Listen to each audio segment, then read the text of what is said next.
السلام عليكم ومرحبا بكم في عدد جديد من مطبخ يمنى. وصفتنا لنهار اليوم هي حلوة الجلجلانية، وصفة جد سهلة بمقادير بسيطة وجد اقتصادية، نتيجة تكون بزاف بنينة وبكمية لا بأس بها. نخليكم مباشرة تتبعوا معايا مقادير وطريقة التحضير.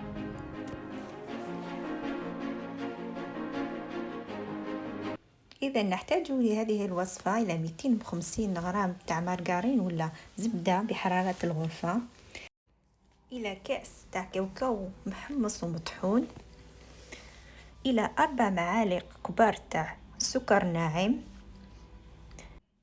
نصف ملعقة صغيرة خميرة الحلويات،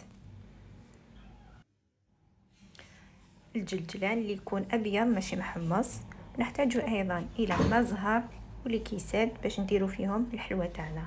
نبدأ على بركة الله في عملية التحضير. إذا نحط لو سالادي تاعي، نحط فيه الزبدة اللي تكون بحرارة الغرفة، ونزيد عليهم 4 معالق تاع السكر ناعم أو السكر الرطب كما راكم تشوفوا. السكر ناعم لازم دائما تغربلوه شوية باش نحيولو هذه الحبيبات اللي تجي فيه، ونزيد عليهم رشة ملح باش ما تجيكش الحلوى تاعك صامتة. وانا في هذه المرحلة استعملت الباتور، كما تقدرين مباشرة تستعملي اليد او الفوي.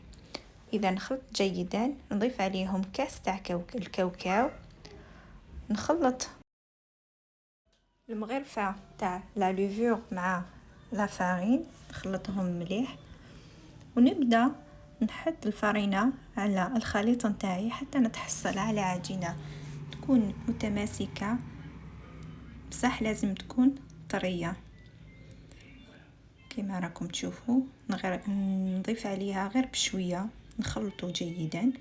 اذا نستعمل مباشرة اليد لكي نشوف القوام اللي نحب نتحصل عليه.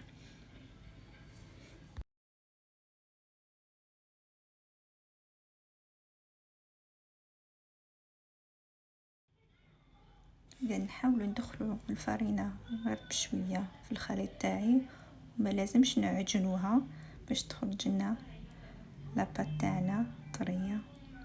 اذا كما راكم تشوفوا انا نجمعو غير بالعقل في العجينه تاعي. اذا نتحصل على هذا القوام كما راكم تشوفوا. اذا نغطيها بالكيس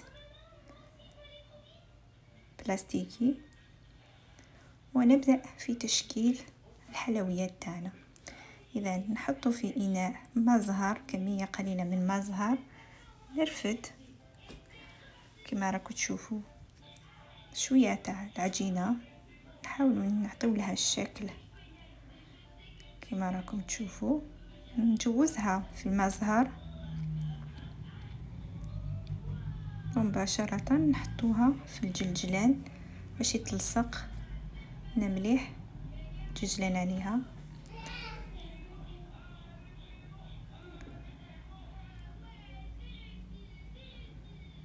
كما راكم تشوفوا نزيد نعاود حبة واحدة اخرى معاكم تشوفوا. اذا نعطوها هذا الشكل كما الصبيعات، نحطوها في الجلجلان مباشرة في الكيسات. اذا نكمل كامل العجينة تاعي ثم نولي معاكم.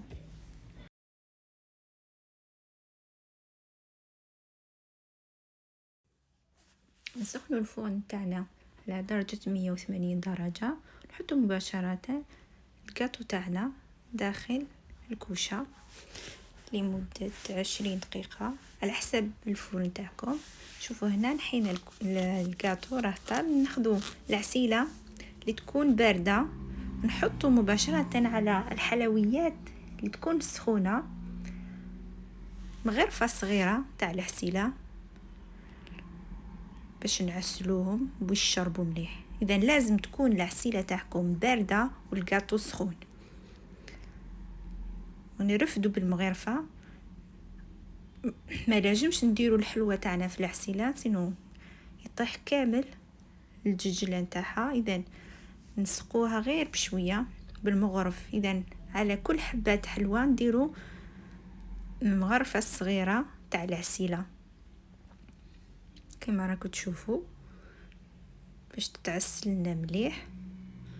نخلوها تشرب وتبرد تماما.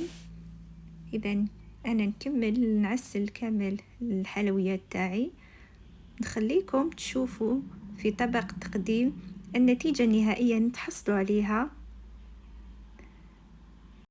لوصفتنا لهذا اليوم. اذا كما راكم تشوفوا ها هو الشكل النهائي للجلجلانيات نتاعنا.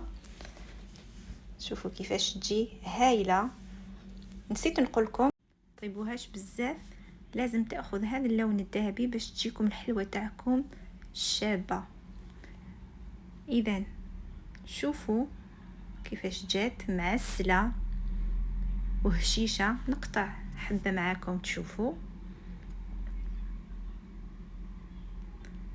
كيف تقسمت معايا. شوفوا داخل كيفاش راهي معسله، تجي ما شاء الله بنينه وهايله.